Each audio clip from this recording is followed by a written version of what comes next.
All right, hey guys, John here. This is kind of part two. So we already weighed this stone, and I'm going to show you kind of my setup, my kit, and my safety precautions and all that other kind of maybe boring stuff, but really important stuff to consider with prepping for a nice stone lift here. So I'm going to clear my area here. This is kind of a marshy area, but I'm going to get some of this stuff aside so I have a little bit of room to maneuver. I'm probably going to approach from this side, I think, get things leveled out somewhat here. Each stone is very different in the actual stone. The conditions, of course, it's a nice warm day today. It's a little windy out here, so hopefully you guys can hear this. You got Athena, you got to have an audience, you know, to heckle you or coach you or whatever too. But over here, we just did our chains and scale. We got a weight of 282 on this guy.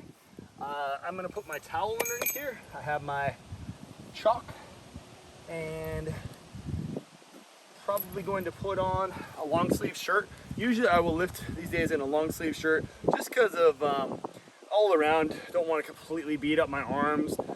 You know, who knows what's in this marshy stuff, if I got a weird infection or whatever too. I'm not a germaphobe at all, but just a little more live to fight another day maybe. So I'm just gonna put this towel down here. I might kind of double it up a little bit too. So I just don't want to get stuck on it. I'm gonna actually kind of pre-coat the stone.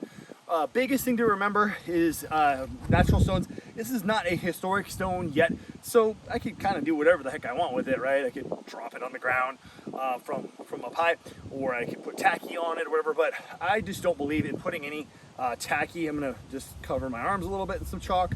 It really depends on the stone. This has a little bit of grit to it. I'm gonna play around with where my best position on this stone is, but I'm gonna coat my hands with this guy. I think chalk's gonna work well because it's still a little bit wet, or let's say there's some dampness, some moisture. So I'm gonna coat this a little bit and dry out my hands, and then find some spots I wanna kind of put some chalk on this guy and find where, basically kind of talk to him a little bit, listen, you know, find where the handles are. Of course, there's no actual handles on any good stone, but sometimes there's definitely some better spots. This is a very round stone here too.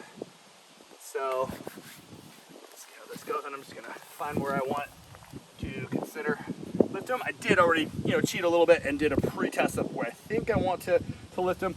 Basically finding right over the center of the stone here with the middle of my foot approximately. Well, center, you know, relative, it's an egg shape. This is very inver stone-esque. It's actually heavier, about 17 pounds heavier than the actual inver stone, but this is very similar for what it's worth. Inver has maybe even a little bit more grit, a little bit more handle to it, but I'm gonna play around with that. I would generally prefer to lift the long ways. I have a pretty wide stance, sumo stance type of setup anyways, or squat stance, and I have no problem getting around most bigger stones unless they're, you know, 400 pounds or something. But I could try this way as well. I may do that as well, but it does have a nice little groove, potential kind of handle spot in there. If I want to do that, then I have to find something on the other side that's going to work to kind of match that. So that would kind of be my second choice, and really just moving it around and doing a couple kind of fake attempts, maybe where I give it like a half effort and see kind of where it wants to roll, and then I'll work up. Like I actually already did this. I already kind of popped it off the ground a little bit, just enough to put wind beneath the stone, or wind beneath the stain in Scottish culture too, to be able to lift this up. So you know, common sense from here, but I would just play around with it. And I know again where that position is. I may remove the towel if it's kind of getting in the way, but this is wet ground. You can see this marshy stuff right here. Let's do a quick pan out of the water. You can see this, is that heron out there too? Pretty cool stuff.